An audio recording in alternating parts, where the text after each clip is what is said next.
Hi, I'm Dr. Ravi Luka, Medical Director at Bupa, and welcome to this Academy module where today we're discussing how line managers can better support their direct reports when it comes to disability. According to the Equality Act 2010, disability is defined as any long-term physical or mental health condition. Not all disabilities are visible and they can affect different people in different ways. In the UK, around 16 million people are living with a disability, which is roughly 1 in 4 adults. However, when it comes to employment, disabled people are at a significant disadvantage, with only 53.6% of disabled people aged 16 to 64 in work compared to 82.5% of non-disabled people. Having a disability does not define a person's ability to contribute meaningfully at work, meaning that disparity is driven by various barriers that they face, such as accessibility issues, stigma, or a lack of understanding and support. This can lead to a drop in productivity, higher turnover, and increased risk of mental health conditions for the individual. Line managers therefore have a crucial role to play in helping to create a supportive working environment, enabling all members of the team to perform at their best and contribute to a healthy, productive, and inclusive workforce. Let's find out how. I'm now joined by 2 Bupa colleagues to discuss their lived experiences as both a line manager and a team member of disability in the workplace. Natalie, Claire, thanks for joining us today. Morning. Morning. Natalie, starting with yourself, can you tell me a little bit about your disability and how it affects you in the workplace? Yeah, so I have cerebral palsy, which is I'm left hemiplegic. I was diagnosed at 6 months. I was told my parents were told I'd never walk properly, talk properly, do sport, ride a bike and everything. It made me more determined to do things that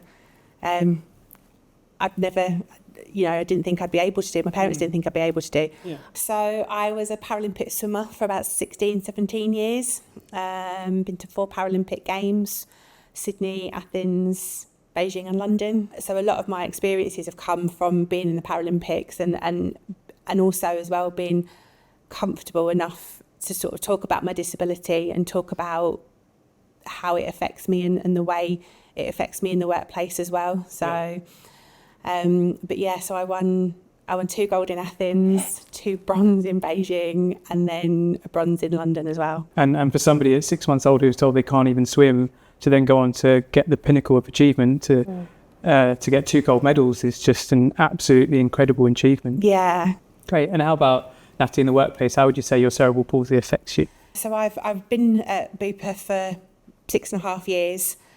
Was 5 years on MSK and now I'm 18 months on provider services. It's been great, also with the work, the schedule changes as well. It's not as harsh. It's the schedules it works on like a 15-week rota. Yeah. So you get 2 weeks at say an early shift, 3 weeks on a 9-5. Yeah. And then the latest you'd work is a 6 o'clock 10-6, which is great for me because working a later shift, I do get tired quite quickly as well. Yeah. And that's part of my disability as well, getting tired quite quickly. So I also have to think about that. Yeah, great to hear those practical adjustments that you've made. So Claire, once Natalie joined your team, what conversations did the 2 of you have about her disability?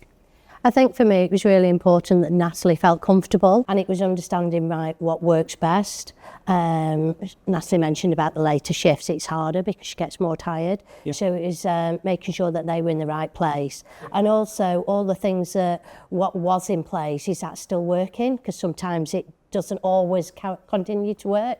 So we spoke to HR as well just to see what was available. Yeah. And we also looked at what Natalie had in place already. And there was an occupational health, but we know it was a bit older. So it was probably a couple of years older. So we decided and we sat down with Natalie and said, actually, let's do a new one to see if anything else is needed or if anything missing. Yeah. And we also, because managers can't know everything, they can't know all the resources. So when we spoke to HR, it was really good because they talked about access to work. We had a look at what that could offer, the access to work, and things like sit-stand desks and the different tools and software that were available for Natalie. Yeah. So we looked down that path as well. Yeah, great. I think it's a thread that's coming out in all of these conversations we're having, that you really need to personalise the approach to anybody around adjustments in the workplace. Yeah, and I think it's right to do that, because not everybody's the same, and like Natalie said, her convention is different to somebody else's convention. So Natalie, Colette just mentioned about the occupational health report being outdated and you had to kind of update that. Can you tell me a little bit about that period and the challenges you faced? When I did have the occupational health assessment, I did try and implement them myself, but you just couldn't sometimes, because of the way that the situation was and the way that the team worked. You couldn't always do what you wanted, basically. So, but say with provider services, do you find there's more room for manoeuvre? So say if I needed to move one of my shifts for whatever a doctor's appointment, I can do it quite easily. I can just go to either Colette or my manager Tara and just say, look, I've got an appointment at this time, I'll make up the time, whatever, and it's done. It's a lot more individually great. Sort of, it's based around you. Yeah. I think it's a really important message for line managers to consider that it's not just about the individual, it's about how the adjustments work around other team members as well. Colette, do you want to add anything else to that? So I think occupational health reports are very personal, I think, but we need to make sure that we cover everything off so that when they go through those questions, everything's covered off. So Natalie talked about her shift patterns, but we also need to think about what targets are in place. So, we have telephony targets, and it's understanding what does Natalie need to be able to achieve those as well. So I think for managers, it's really important to think about all the things that are causing some challenges for the individual, that we get those in so we can get some recommendations. Yeah, great. So Natalie, from your perspective, what advice would you give to somebody in a similar situation? So my advice would be just be honest with the people you work with, the people you work for. If you can't do something, or if you do it a different way, just tell them. It will never be a detriment to you. You're just being your true self. You're being as honest as you possibly can be, and just give something a go. There's so many people out there who do want to work and have a disability who do want to work. I think it's very easy for people to have a perception of disabled people. And everybody has their own disability, and everybody is individual. So don't just tarnish a disabled person with having a disability. They are different, they have different needs. So just ask the questions and just tailor it to how they feel, because everybody will be honest with you. They will be honest with you, and they will tell you what they can and can't do. Yeah, I think that's great advice. And Colette, same question really, from your perspective for line managers, what advice would you give them if they were in a kind of similar situation? I think it's being able to be, like Natalie said, open and honest.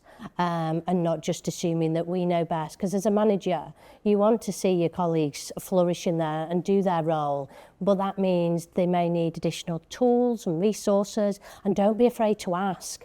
As a manager, you're not supposed to know everything. There's things out there that are coming to companies all the time, access to work. So Natalie now has a sit-stand desk at home. So it's like being in the office.